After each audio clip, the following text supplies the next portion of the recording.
Thank you for being on this platform again. My name is Oluwafumini Daniel. I want to sincerely welcome you once again to Financial Fellowship Series platform. This is a platform where we deal with issues that has to do with finance, entrepreneurship, business, investment, wealth creation, and what have you in a godly biblical way. Applying biblical principles to generate wealth. Don't forget, background scripture has always been that it is the Lord that giveth thee the strength to create wealth, and the blessings of the Lord make it rich without adding any sorrow. So once again, I want to say you are most welcome, and it promises to be another study time. But then we need to just briefly acknowledge the faithfulness of God. So as we sing, great is thy faithfulness. Oh yes, great is thy faithfulness. Morning by morning, new mercies I see. Oh yes, all I have need that thy hand hath provided. Great is thy faithfulness, Lord, unto me.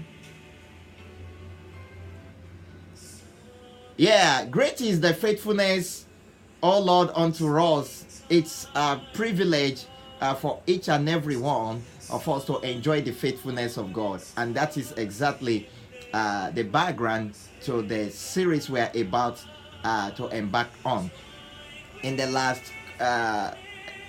couple of episodes, we've dealt with those lifestyle that you need to change so that wealth creation can be a dream that can be achieved. As long as those lifestyles are taken away, then we can be able to start learning on things that we need to do, to live in financial freedom. And so this series, we're going to be talking about capacity building, and that's what we're going to be looking in the next couple of weeks. But just a brief announcement, November 1 to 12, I'm going to be doing another series about your dream, your goal. You can bat today, you can bat tomorrow today. So stay tuned for that. November 1, 2, 3, up to 12. But Financial Fellowship Series, capacity building, that will go every week. And it promises to be educative, promises to be informative, and promises to be inspirational. So as usual, get your writing materials, your written pad, your pen. Let's get started as we delve into the study I've titled Capacity Building. God bless you as you listen. Amen.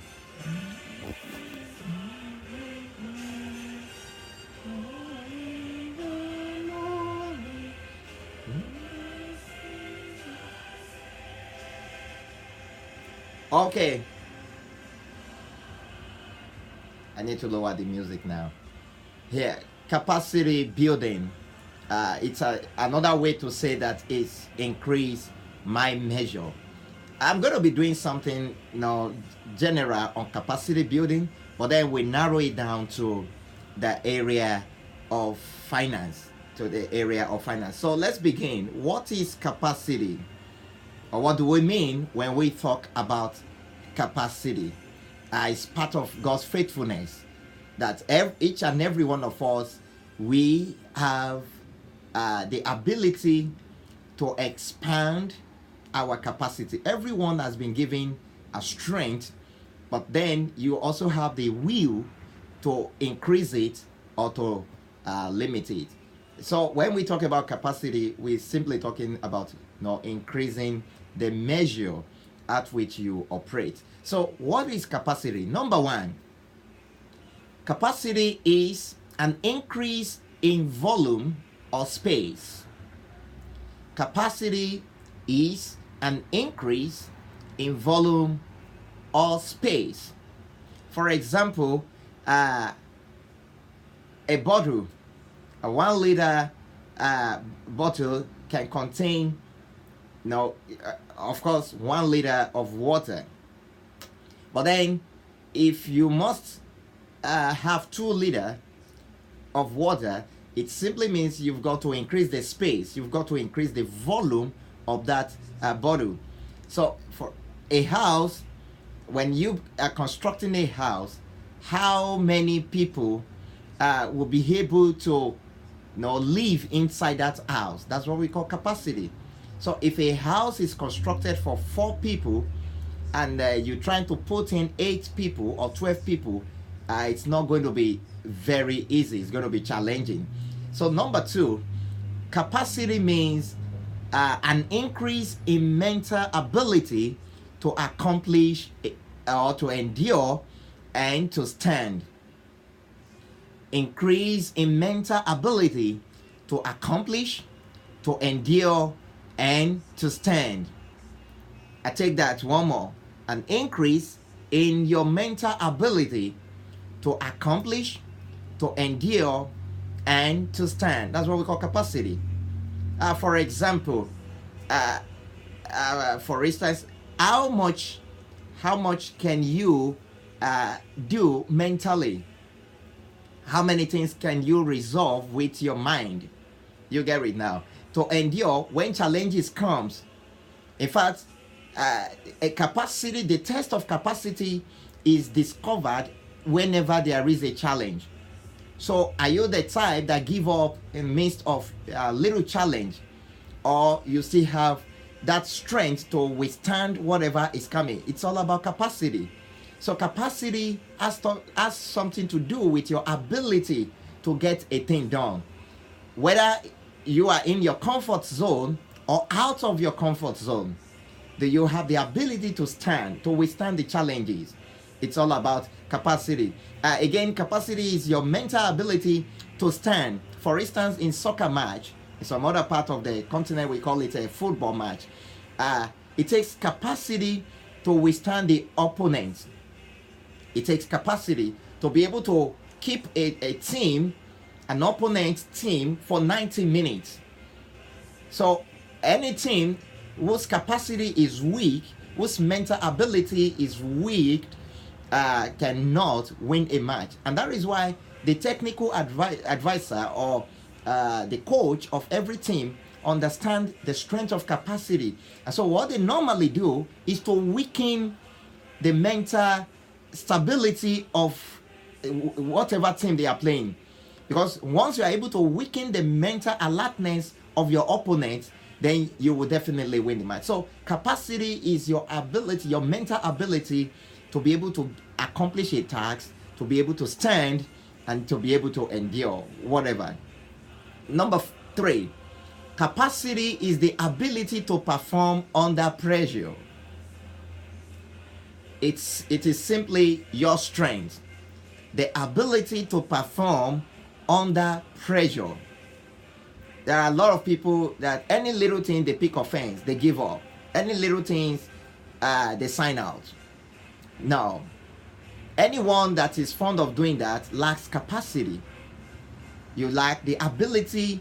In fact, to really know a man, it's your ability, it's your performance skills when things are not going in your direction, when things seems to look upside down.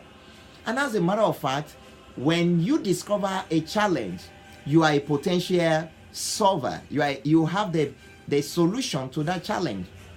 But that depends on your capacity. And so don't forget, we are building, we're trying to build our capacity. So the same thing in the area of finance. Your ability to perform when your company is almost running into bankruptcy, when the business is no longer yielding the expected return, when the family is getting apart, when it's like the family is going to be separated as a result of lack of resources, lack of finance to maintain. When it looks as if you will need to quit from the college, you need to stop your education because of lack of money. But then if your capacity is large, if your capacity is increased, you will still be able to withstand. So your ability to perform under pressure is what we call capacity, and that has to do with your strength. Number 4, capacity is the ability to handle large responsibilities. Note that word, large responsibilities. One, in the home, in the church, in the mosque if you like, in community, in the state and nation, in any organization. Your ability to handle large responsibilities is what we call capacity. Oftentimes we, for instance, look at Moses. It takes capacity, to bring about 3 million people out of Egypt, out of the land of slavery, bondage, and say you are taking them to a promised land. It takes capacity. Some of us, even at home, to manage our family, our wife and children, you know what we go through. And for those who are pastors, you know what you go through, pastoring people, people with all manners of background, thinking, ability, reasoning differently, and people from different race, different experiences, and then you have to sit down and be their leader.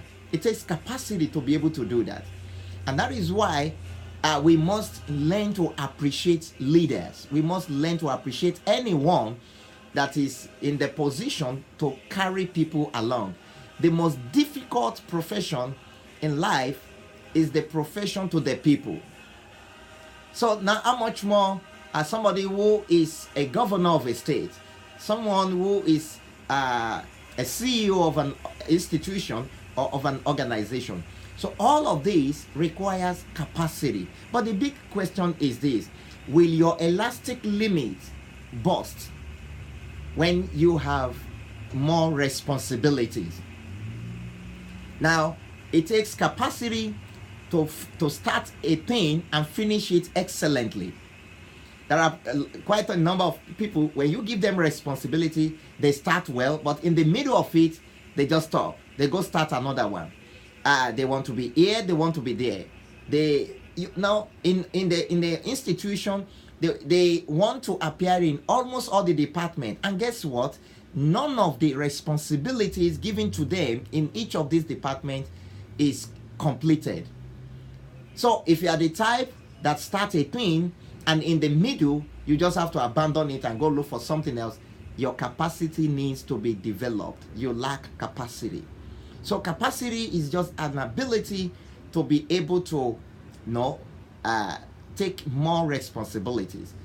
For instance, as a pastor, you have to be a good administrator, you have to be a good communicator, you have to be a good Bible scholar, you have to depend on the Holy Spirit, you have to be able to discern, you have to operate in the fivefold ministry in order to keep the system. The same thing is applicable to secular institution. For instance, in business, you are the CEO, and so as a CEO, you have to be able to manage even your employed managers. You have to be able to manage everybody. You got the accounting department, you got the logistics, you got the human resources, you got all manners of, and at the end of the day, the final decision lies in your mental ability to take the rightful decision. And so let's bring it down to the area of wealth creation. It's an ability to create streams of income without conflict. It's an ability to manage debts. It's an ability to manage surplus and lack. And that's what we call capacity. So ability to manage lack is also the ability to manage surplus. So if you cannot manage lack of resources, I bet you're going to find it difficult and much more challenging if not impossible, to be able to manage surplus. So I've had a lot of people complain about lack of money, the resources is not flowing. No, you've got to work on your capacity to be able to take responsibilities in the area of finance. And part of responsibility in the area of finance is discipline. No, discipline with what you eat, discipline with those 24 lifestyle, if you still remember, discipline to make sure that none of those lifestyle repeat itself. And so 4 basic definition of capacity, increase in volume, increase in mental ability, ability to perform under pressure, and then ability to handle large responsibilities in wherever you find yourself. And let me quickly add this. If capacity is like we going to school. When we finish a class, we will write exam. As soon as you pass the exam, you move to the next class, and like that. You can't just jump out of your bedroom and say you are in college when you have not even gone through the basic kindergarten. You've not gone through the high school. No, you have to start somewhere. And the same thing in government, in leadership. You can't just come out and say you want to become the president of a country when you don't have antecedent of leading at different facets of life. So capacity is built per time. Let me repeat it. Capacity is built per time.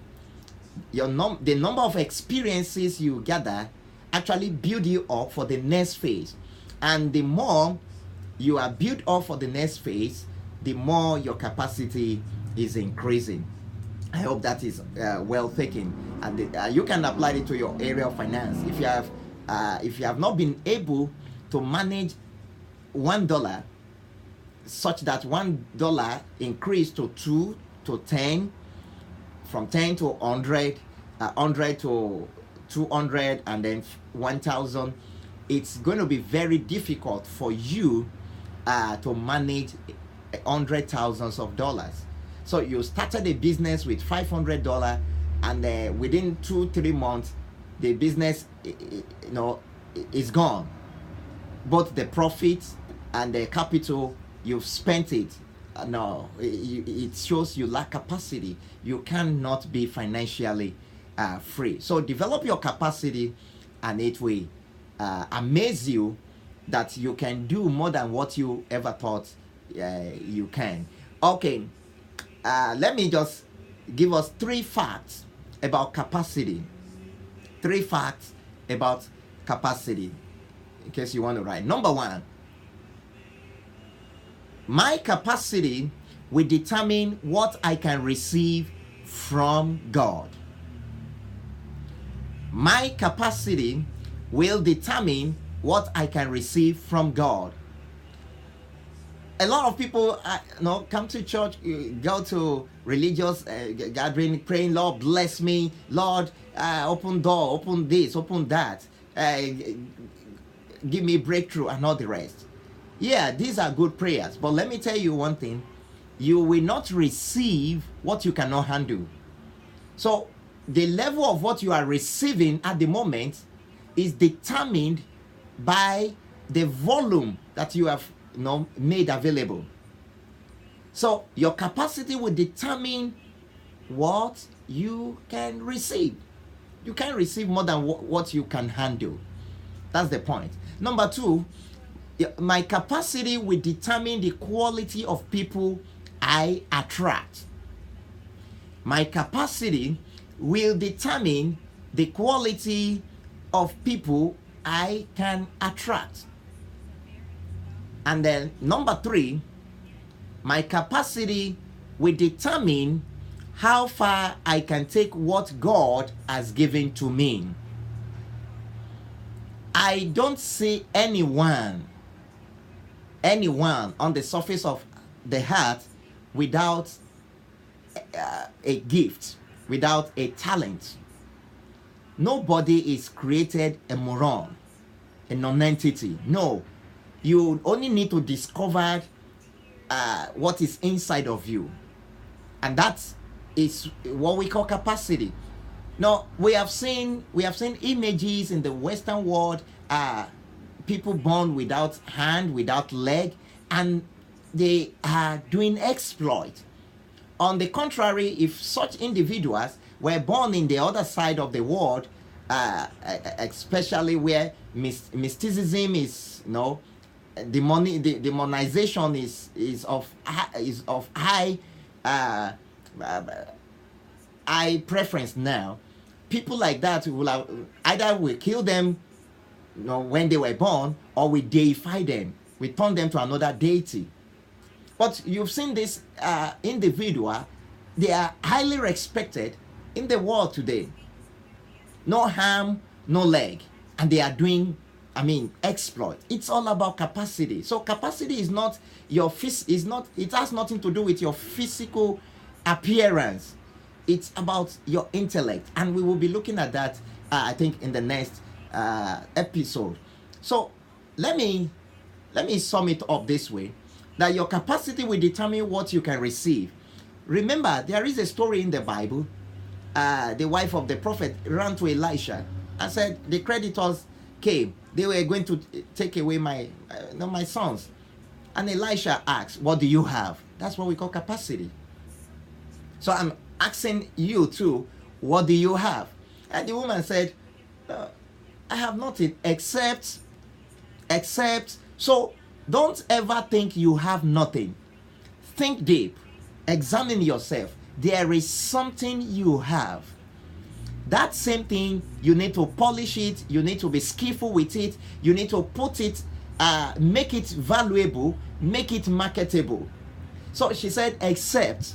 But then, a little oil. Then the Elisha said, okay, you go borrowed vessels. Don't forget, capacity has to do with volumes or space. Said, not little, borrowed vessels. But unfortunately, the oil stopped when there was no volume to receive it again. The oil stopped when there was no more container to receive it. So your level of financial influence stops at that very point you put full stop. So you are what you are as a result of the points at which you put full stop. So if you still want to increase the figure, you have the strength, you have the ability to keep increasing the figure. And that's what we call capacity. So how far you can go with what God has given to you has to do with your capacity. The kind of people you attract has to do with your capacity. If you are always attracted to low-class individual, the moron, the myopic, people who lacks value, it has to do with your capacity. I remembered, recently, my pastor, he was talking. He said there are some people, they are not excited, exciting, and excitable. They are not excited, they are not exciting, and they are not excitable. What does it mean? It's all about. So if you identify with that kind of person, or with such a group of individuals, what it means is they will transfer their sadness, their sorrow, their limitation, their depression. They will transfer it to you. And if you also stay in their complaint, it simply means your capacity is very low. Your capacity can only accommodate that kind of lifestyle. So anyone who cannot push you further to the next level in life, disassociate yourself from it.